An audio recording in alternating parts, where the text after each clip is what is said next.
J'ai maintenant le plaisir de vous présenter notre prochain invité. Quoi de plus magique que de prendre de la hauteur pour terminer cette soirée? Il est explorateur, conférencier.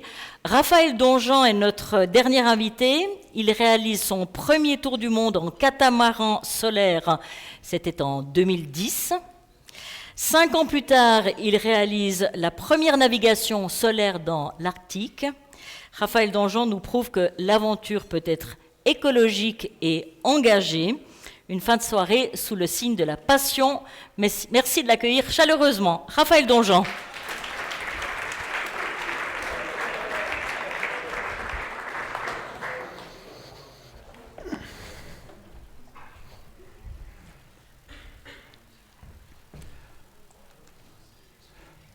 On est en été 1899.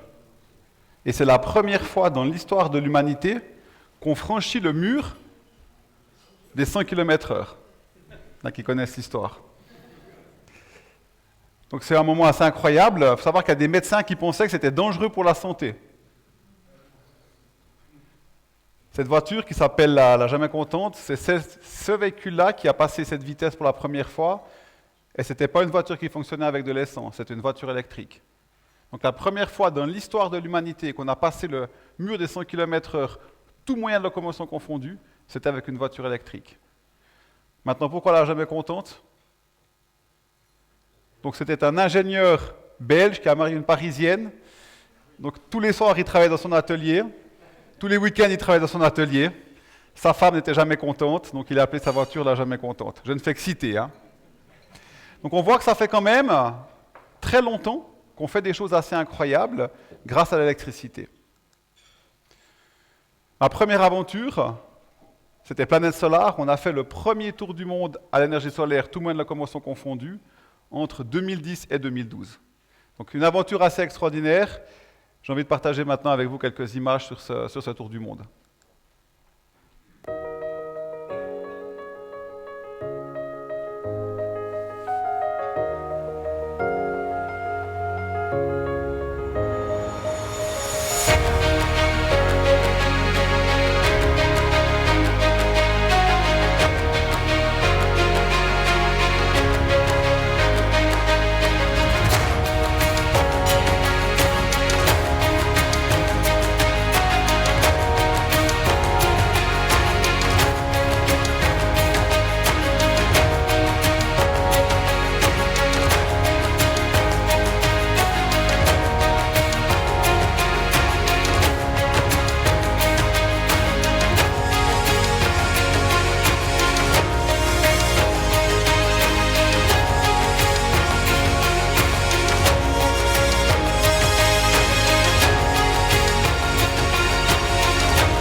Alors c'est une aventure incroyable, on a dépensé 30 millions, ça a été 10 ans de ma vie.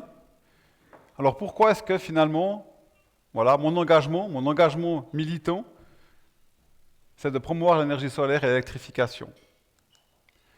Ce que vous voyez là, c'est l'atmosphère, donc c'est la Terre vue de l'espace, juste au moment où c'est qu'on a le soleil qui se lève. Et cette petite couche d'atmosphère, c'est là, finalement, où tout ce qui se trouve sur cette planète, c'est le contenant même de tout ce qui vit sur cette planète, de notre économie, de notre espèce vivante, Homo sapiens, de toute la biodiversité. On peut vivre 30 jours sans manger, 3 jours sans boire, mais sans respirer, c'est quelques minutes. Donc pour moi, les changements climatiques, c'est le combat le plus important. Les autres combats sont bien sûr aussi importants, mais c'est le combat essentiel. Si on échoue dans le combat à protéger notre climat, notre atmosphère, tous les autres combats seront inutiles. Et si on regarde un petit peu l'histoire de l'énergie, on voit qu'à partir de 1950, ce qu'on appelle la grande accélération, on commence à utiliser beaucoup plus d'énergie. Et ce n'est pas fait avec des énergies renouvelables, malheureusement, mais c'est fait principalement avec des énergies fossiles. Ça, c'est l'évolution du CO2 sur Terre, hein, si on remonte à peu près de 800 000 ans grâce à la climatologie. On voit que le CO2 sur Terre, hein, en particules par mètre cube, elle est à peu près restée assez stable entre voilà, à peu près 150 et 250 ppm. Et aujourd'hui, on est là, mesdames, messieurs. Je crois qu'on a à peu près tous le même âge, et peut-être un petit peu plus jeune que moi. Donc j'ai à peu près 50 ans, on augmente de 2 ppm par année, c'est-à-dire que quand je suis né, on était à peu près à 300 ppm de CO2. Aujourd'hui, on est à plus de 400. Ça va très vite. Très très vite. Et pourquoi l'énergie solaire? Pourquoi est-ce que je me bats pour l'énergie solaire? Il y a bien sûr d'autres énergies renouvelables, hein. Elles sont importantes. Mais si on regarde le potentiel des énergies renouvelables sur Terre, si on regarde, par exemple, le vent, c'est entre 2 et 4 terawatts. Là, on parle en termes de puissance, hein. Les océans, 2 terawatts. La géothermie, 12 terawatts. La biomasse, 5 à 7 terawatts. Et puis l'hydroélectricité, on voit qu'on peut encore avoir 1 terawatt supplémentaire. Ce que vous voyez en haut à droite, c'est l'énergie. Ce qui va nous manquer en 2100, c'est à peu près 33 terawatts. Donc on le voit qu'avec ces énergies renouvelables, on pourrait le faire, mais on est limite. Il faudrait qu'on soit capable d'être d'une efficacité assez importante, donc proche de l'ordre de 100%. Par contre, vous voyez le soleil, 1,2 fois 10 puissance 5, 600 terawatts. Et ça, c'est pratique. Donc c'est l'énergie actuellement sur Terre qui est la plus disponible, l'énergie solaire. Si on s'intéresse au coût maintenant, parce que vous me direz, oui, mais Raphaël, l'énergie solaire, c'est super cher. Ben, c'est là où ça devient encore en plus un paradoxe, hein. Quand j'ai commencé il y a 15 ans à promouvoir l'énergie solaire, on était à peu près à 1 franc le kilowattheure. Là, c'était beaucoup plus cher. Mais aujourd'hui, si vous regardez l'histoire de l'énergie et le prix des énergies, vous verrez que toutes les énergies non renouvelables, depuis qu'elles existent, elles ne font qu'une chose, soit elles sont stables, soit leur prix augmente. Versus toutes les énergies renouvelables depuis qu'elles existent, leur prix ne fait que descendre. Et aujourd'hui, l'énergie solaire, c'est l'énergie la moins chère dans l'histoire de l'humanité. Les dernières grandes centrales, on est à peu près à 2 centimes d'euros le kilowattheure. En fatal, bien sûr, hein. Après, s'il faut la stocker, c'est un peu différent. Donc on voit que l'énergie solaire, c'est l'énergie qui est la plus disponible, celle qui globalement comporte le moins de risques à son utilisation, puis l'énergie qui est la moins chère. Donc d'ailleurs, souvent je pose la question, alors pourquoi on n'utilise pas plus, hein? Pourquoi est-ce qu'on n'utilise pas plus cette énergie? J'ai quand même avec vous envie de partager un peu les aventures qu'on a pu vivre à bord de la planète Solar, parce qu'on a bien sûr vécu des histoires assez incroyables, mais aussi assez surprenantes. Et une des choses qui pour moi m'a le plus surpris, c'est qu'à bord de la planète Solar, on avait 2 technologies. La technologie, on va dire grand-papa, hein, celle qu'on trouve sur tous les bateaux depuis très longtemps, donc des pompes à eau, des hélices, des systèmes mécaniques, des pompes à désaliniser l'eau de mer, les douches, les toilettes, et tout ce qui était high-tech. On avait 1 mégawattheure de batterie lithium-ion à bord, 80 km de câble, 12 ordinateurs. Ben, imaginez, mesdames et messieurs, que tout ce qui était high-tech, de Monaco jusqu'à Monaco, on n'a eu aucun problème. Alors bien sûr, on avait un ingénieur en électronique qui voulait faire des updates, ça c'était pas d'update, mais on n'a eu aucun problème. On n'a jamais manqué d'énergie. Par contre, tout ce qui était low-tech, ça n'a pas fonctionné. Donc, le système pour faire de l'eau est tombé en panne au moment où on traversait le Pacifique, donc plus d'eau douce. Bien sûr, les toilettes se sont bouchées quand on avait des soldats à bord. C'est plus compliqué. Et le système de pas variable de notre hélice, hein, l'une de nos hélices est tombée en panne. Alors imaginez si vous êtes sur un catamaran qui fait 16 mètres de large, avec plus qu'une hélice qui est capable de vous propulser, ben vous tournez en rond, hein, et vous dérivez. Donc on était au large de Bora Bora. Heureusement, la prochaine île, c'était la Nouvelle-Calédonie, c'était relativement loin, à peu près, les Tonga, excusez-moi, environ 1000 km, on avait le temps. Mais on était sur un bateau high-tech, où tout ce qui était high-tech fonctionnait très bien, les batteries étaient pleines d'énergie, les panneaux solaires fonctionnaient, tout fonctionnait. Mais on n'était plus capable de manœuvrer notre bateau à cause d'un système de pas variable qui devait coûter 50 francs. Et donc on a pu quand même faire une réparation de fortune, revenir à Bora Bora, et là c'était un des moments les plus terribles de notre aventure, hein. On est resté bloqué 3 semaines à Bora Bora avec des danseuses polynésiennes, et bien sûr on a eu l'empathie de personne.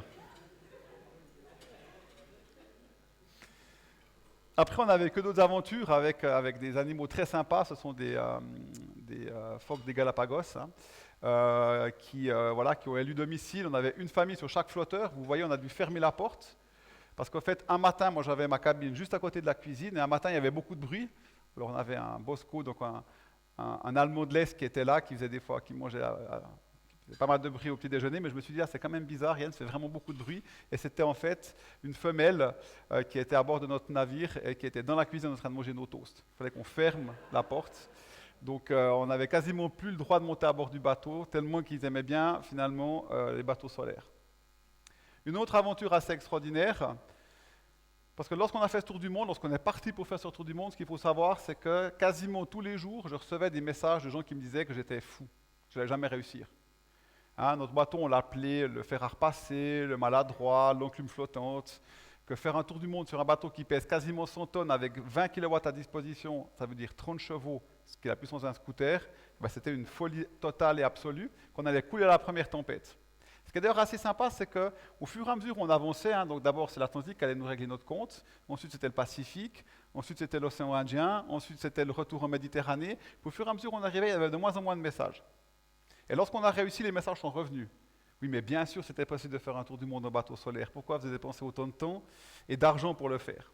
Mais enfin, on était sur notre enclume solaire, notre fer à repasser qui était censé couler à la première tempête, et on fait cette photo lorsqu'on fait notre dernière grande traversée océanique dans le golfe de Bengale, entre la Thaïlande et le Sri Lanka. On a dû s'arrêter, hein, il y a eu une période vraiment de mauvais temps, on a vraiment passé une zone très difficile, 3 jours de la pluie, du vent. Matin du 4e jour, grand beau, et on voit ce bateau de pêcheurs à la dérive qui nous font des signes, ils nous appellent. Donc on monte à bord. Là, ils sont sympas, mais c'est parce qu'on a pu les aider. Ça va mettre un certain temps à ce qu'on se comprenne. Hein. On ne parle pas tamoul, ils ne parlent pas anglais. Mais au bout d'un moment, on comprend qu'ils sont en panne sèche. Alors vous voyez, mesdames, messieurs, c'est nous, avec notre enclume solaire, on était censé couler à la première tempête, qui est en train de porter assistance à un bateau qui fonctionne avec du fuel. Et là, j'ai appris quelque chose. J'ai appris que si vous êtes avec un véhicule qui fonctionne avec du fuel, un véhicule autre chose, une société par exemple, une entreprise, et qu'il n'y a plus de fuel, ben, tout s'arrête. Qu'avec les énergies renouvelables, nous, on n'a jamais été en panne. Alors, des fois, il y en avait un petit peu moins, il fallait réduire la vitesse, il fallait s'adapter, mais on n'a jamais été en panne. Alors d'abord, ils vont être un petit peu déçus parce qu'on va devoir leur expliquer que nous, on a un gros bateau, on n'a pas une goutte d'essence à bord. Hein. On va quand même pouvoir leur donner de l'eau, appeler un autre, d'abord les gardes-côtes, puis un autre bateau de pêcheurs qui va venir les aider. Et ils étaient tellement contents qu'on puisse leur porter assistance qu'ils nous ont donné 2 barracudas. Vous voyez, ils étaient 23 à bord de ce bateau, ils ont dû penser qu'on était 100, ils voulaient donner à peu près 15 barracudas. On a dit non, nous on est 4, 2 barracudas ça suffit. Finalement, on a aussi vécu une autre aventure, c'est-à-dire qu'on a développé beaucoup de choses avec Planète Solar, même si et l'objectif de mes projets, c'est toujours de prendre quasiment ce qu'on achète à la Migros ou à la Coop, donc ce qui est disponible, pas de développer des technologies qui sont très onéreuses, qui ne sont pas reproductibles, c'est vraiment prendre ce qu'on trouve aujourd'hui sur le marché, le mettre ensemble et puis essayer de faire quelque chose que personne n'a jamais fait auparavant pour faire rêver les gens. Mais on a quand même développé un certain nombre d'outils, des systèmes pour optimiser les panneaux solaires, des panneaux solaires plus légers, et un logiciel de routage pour bateaux solaires. Alors là, on s'est dit, on a fait un truc super, mais ça va servir à personne, en tout cas pendant un certain temps. Et lorsqu'on est arrivé, après notre tour du monde, à Marseille, on a rencontré le patron de la CMA-CGM. Et alors on lui a expliqué notre logiciel, on lui dit, voilà, on a fait un logiciel qui trouve la route la plus rapide entre le point A et le point B. Donc il cherche la route où c'est que les vents sont favorables, les courants sont favorables, et avec un maximum d'ensoleillement. Et lui, il m'a dit, mais Raphaël, tu as inventé un logiciel qui permet de trouver la route la plus rapide et celle qui consomme le moins d'énergie. Mais pour mes bateaux qui consomment beaucoup de fuel, c'est la route la moins chère.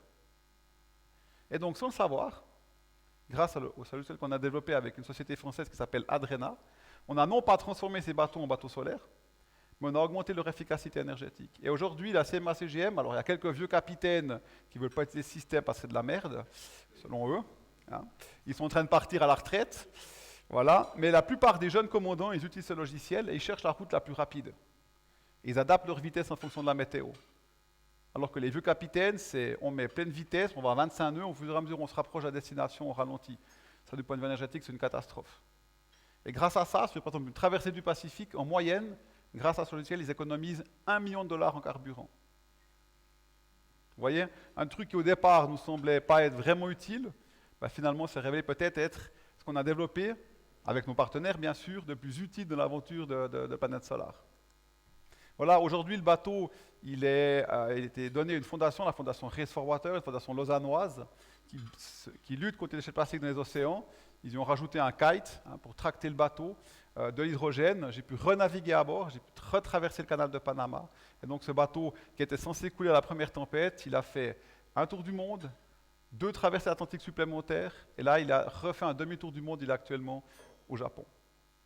Et je crois qu'on ne reçoit plus de message pour dire qu'on est fou, ça c'est plutôt la bonne nouvelle. J'ai pris cette photo lorsqu'on était au milieu du Pacifique.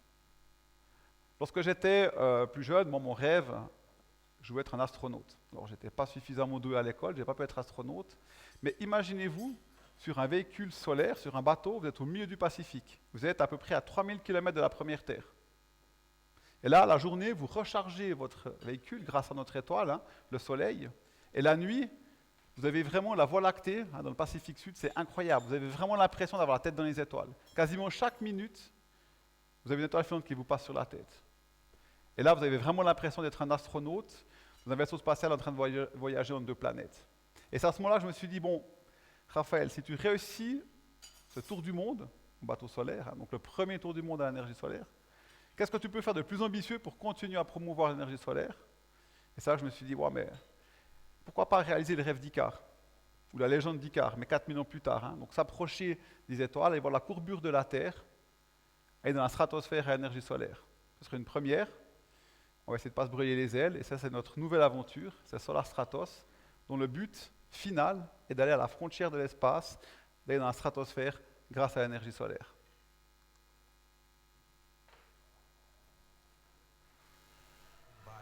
A human dream, powered by solar energy, to the edge of space.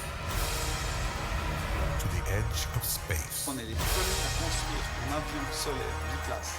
On est les premiers à construire un avion solaire biplace, capable d'emmener un homme dans la stratosphère.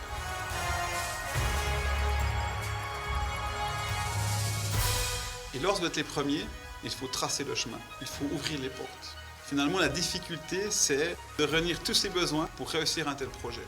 Des besoins techniques, financiers, humains.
Maintenant, je vais vous expliquer pourquoi Icare avait raison.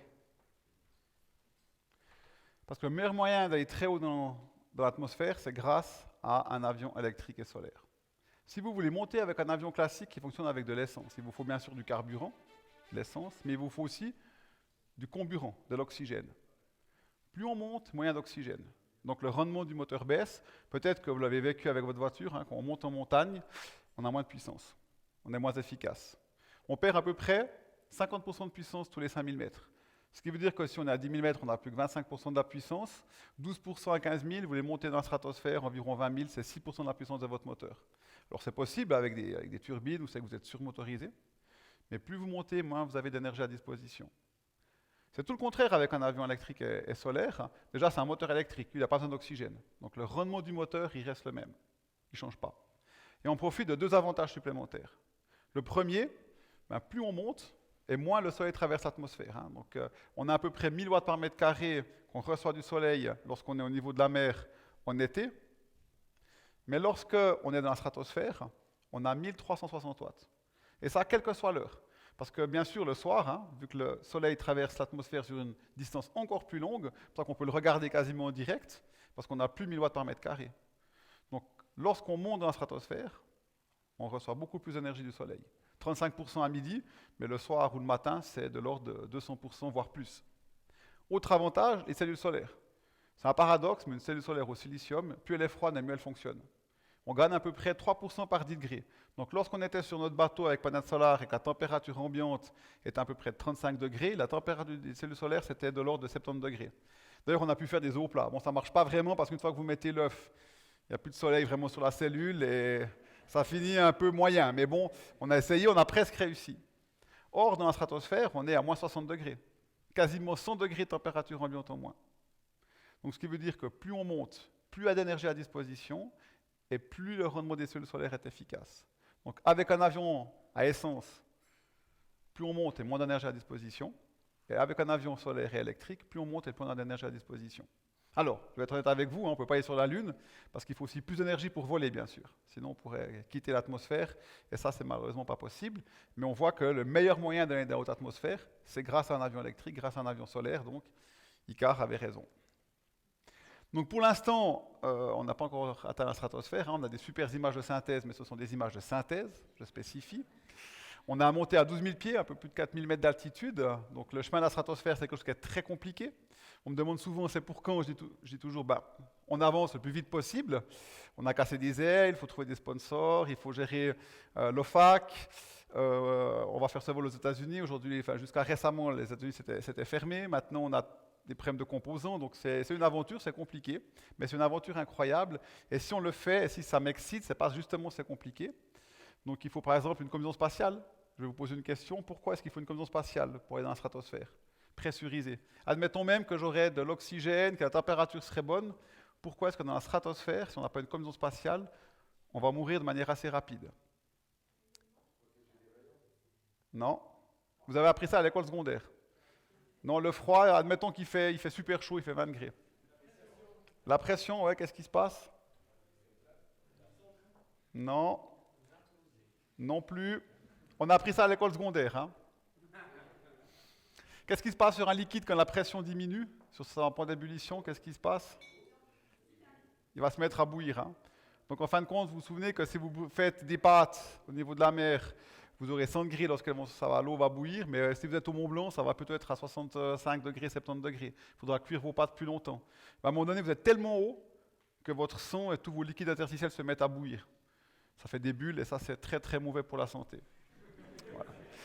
Donc on est en train de développer une combinaison spatiale solaire avec les Russes. On doit développer des batteries qui vont fonctionner à des températures extrêmement basses. Voilà, c'est passionnant en fait. Hein. Et d'ailleurs, ce qu'on fait, à la première ligne de notre contrat avec nos sponsors, on ne leur garantit pas qu'on va réussir. On leur garantit de tout faire pour réussir.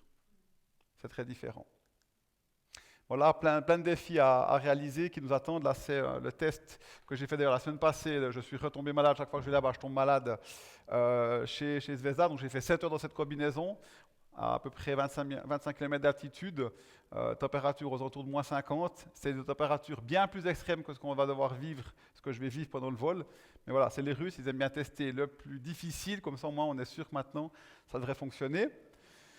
Mais en fait, cet avion, c'est une plateforme. Hein. Donc, ce que vous avez vu, on a fait le premier saut depuis un avion électrique de l'histoire. Première chute libre solaire. On a passé devant les Américains qui ont essayé de... Au moment où on a annoncé qu'on faisait ça, on a essayé de nous passer devant. On est super content de leur avoir piqué cette première. Donc, on a plein d'idées, on fait plein de choses. On essaie vraiment de promouvoir, bien sûr, la version du futur, l'énergie solaire, mais on essaie surtout de faire rêver les jeunes.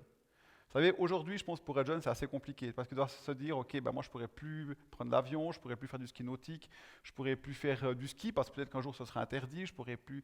Voilà. Nous, ce qu'on va essayer de leur montrer, c'est que dans le monde de demain. Dans le monde de demain, on pourra toujours faire les choses qu'on fait aujourd'hui, mais on les fera beaucoup mieux. Ce sera sans bruit et sans émettre de gaz à effet de serre. Alors bien sûr, il faudra avoir une conscience. Je ne dis pas qu'on pourra continuer de tout faire sans réfléchir. Mais on pourra toujours faire des choses qui sont inutiles au sens de nos besoins primaires. Parce que sinon, alors on arrête le cinéma, on arrête la culture, on arrête l'art. Ça, c'est aussi inutile. Et on essaie vraiment de les faire rêver, de leur montrer que dans le monde de demain, ils pourront toujours avoir des rêves. Et ça, je pense, c'est très important. Donc, on fait des trucs assez sympas. La dernière chose qu'on a fait, c'était il y a un peu plus d'un mois. On a emmené le prince Albert II de Monaco voler. Donc, on a fait le premier vol d'un chef d'État en avion électrique. C'est assez drôle parce que c'est un ami de son arrière-grand-père, Ferdinand Ier, le tsar de Bulgarie, qui avait fait le premier vol en avion, qui était passé devant les Américains, devant Roosevelt, qui avait pu faire le premier vol d'un chef d'État en avion tout court. Et là, on a pu l'emmener faire un vol en avion électrique. Je vous montre ces images. Vous êtes les premiers à les voir. Elles n'ont pas encore été validées. Donc, vous gardez ça pour vous. Vous ne filmez pas, sinon je vais devoir ensuite vous régler votre compte quand vous sortez de cette pièce.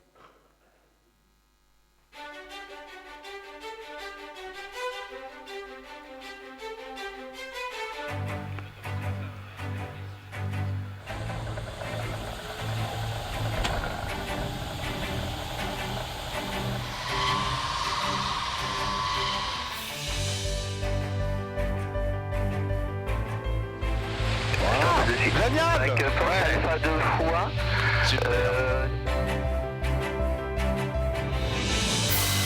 C'est magnifique, non? Ah ouais? Alors, on va se mettre à 80, à peu près à 1000 pieds, parce qu'on a des nuages. Non, ça c'est l'avion parfait pour les aéroclubs. Pour la formation, c'est vraiment l'avion parfait pour faire les tours de piste, en silence total, 100 mètres de CO2. Pour former les pilotes, c'est génial. Ah ouais, c'est super ça.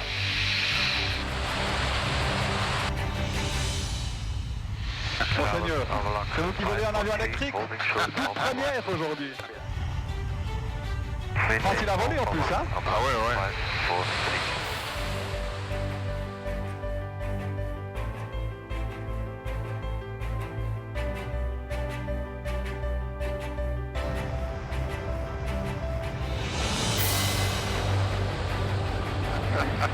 Génial! Vous avez été sacrément courageux. Impressionné. C'est bon, vous pouvez dégraisser. C'est génial. Voilà, c'est une belle sensation, puis d'avoir un avion silencieux, c'est quand même quelque chose. Si on veut réduire nos émissions de gaz à effet de serre, ça passe par des solutions comme cela. Bien sûr, l'aviation électrique, mais aussi pour le transport maritime, pour tout type de transport. Vous êtes fier d'être le premier chef d'État à avoir réalisé un vol sur un avion électrique? Oui, bien sûr. Moi, je connais Raphaël Donjon depuis longtemps et c'est un pionnier des transports propres.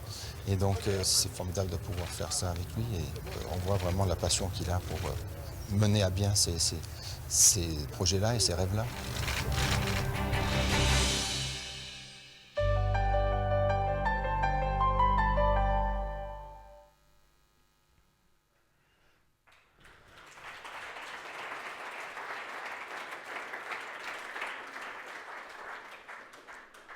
Donc bien sûr, ce genre d'aventure, on ne peut pas réaliser sans des partenaires. Je n'ai pas envie de faire la promotion de mes sponsors ce soir, mais j'ai envie de vous expliquer quelque chose qui, pour moi, est la clé de l'optimisme et de ce qui nous permet de réussir ces projets qui sont assez difficiles.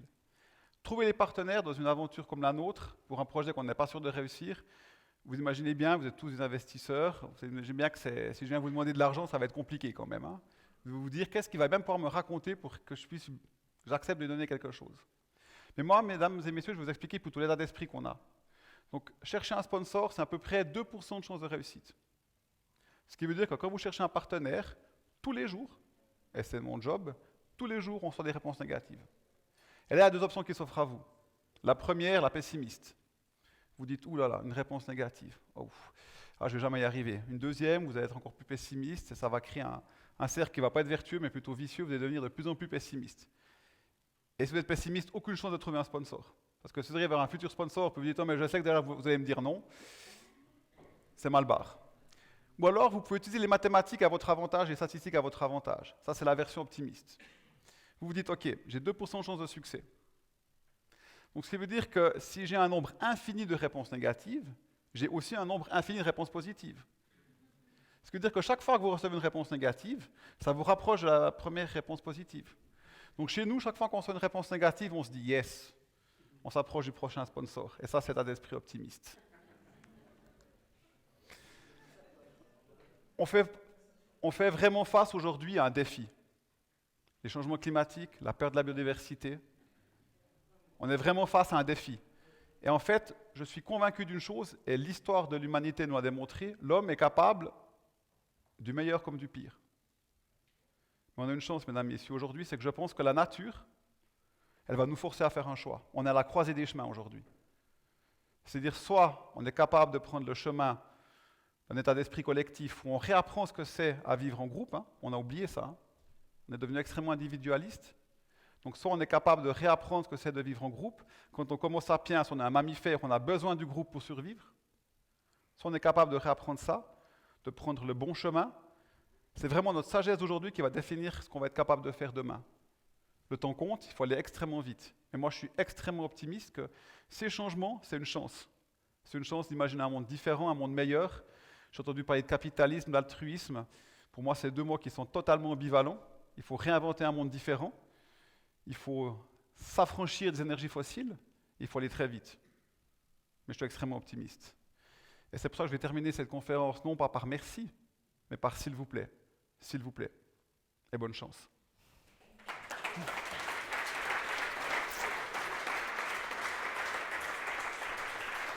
Merci beaucoup, Raphaël. Merci beaucoup. Un beau message pour terminer cette soirée. On a passé de l'altruisme aux nouvelles technologies, à l'énergie solaire. Est-ce que vous souhaitez, mesdames et messieurs, interpeller Raphaël, poser des questions? Est-ce qu'il y a des éléments dans sa conférence qui vous ont interpellé au point de vouloir échanger avec lui? Oui, volontiers.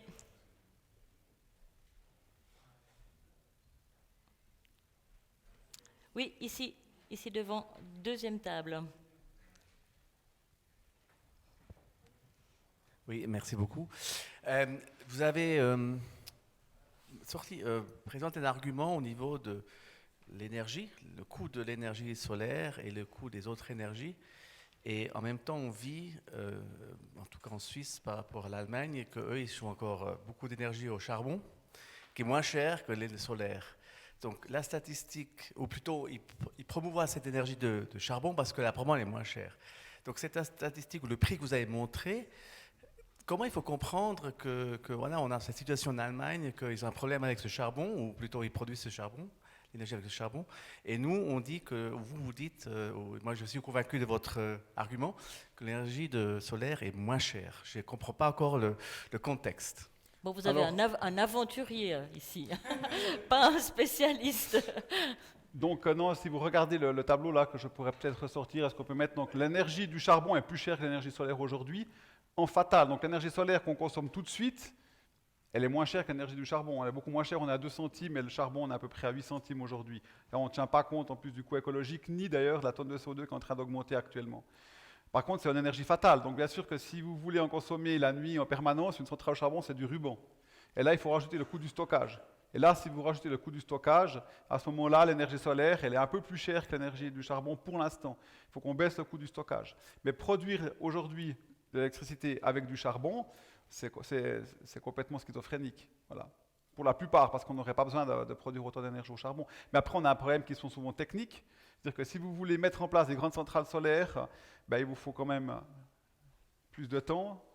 Ça coûte plus cher de manière initiale, hein, parce que vous achetez l'énergie pour 30 ans, que si vous faites une centrale au charbon. Et je vous rappelle que le charbon, il est subventionné en Europe jusqu'à très récemment. Subventionné, hein, le charbon en Europe. Hein. Voilà. Pourquoi? Parce qu'il y a des gens qui travaillent à l'Allemagne de l'Est et vous avez des problèmes sociopolitiques et géopolitiques qui sont quand même assez complexes. Une question ici. Merci pour votre présentation. Par rapport au thème de la soirée, de l'entreprise altruiste, est-ce que vous pourriez qualifier vos projets Planète Solar et Solar Stratos d'altruiste pour l'humanité ou pour les parties prenantes?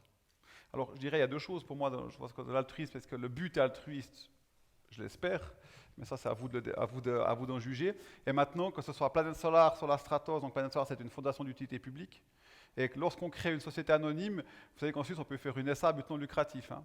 On est un des rares pays au monde à pouvoir faire ça. Après, expliquer à un Américain que vous avez fait une SA à but non lucratif, vous le perdez. Mais on peut faire ça. Donc nous, nos sociétés anonymes sont des sociétés anonymes standards. Elles ne sont pas à but non lucratif, mais dans le règlement, tous nos actionnaires savent qu'ils ne vont jamais gagner d'argent. Donc nous, tout l'argent qu'on récolte, c'est pour le projet. Moi, je ne suis pas rémunéré ni par Planète Solar, ni par Solar Stratos. Je suis rémunéré par mes conférences. Donc tout l'argent que je récolte, c'est pour les projets et pour payer nos employés. Donc je pense qu'on est dans quelque chose qui est assez altruiste. En tout cas, je l'espère. À vous d'en juger. Excellente question, qui fait bien le lien entre ce qui s'est passé en première partie et cette partie plus rêve, passion. Moi, j'aimerais juste terminer avant donc, de vous quitter, parce que pour moi, c'est un moment important ce soir, ma toute première conférence. Donc, quand j'ai lancé Planète Solar en 2006, la première personne qui m'a fait confiance, c'est Christine Vizina qui est là. J'avais fait ma toute première conférence en 2006 à Genève. Voilà. Bravo.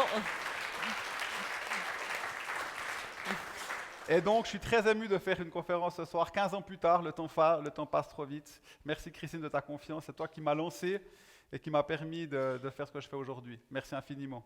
Beaucoup de succès, Raphaël, Merci. et merci beaucoup d'avoir partagé ce moment avec nous.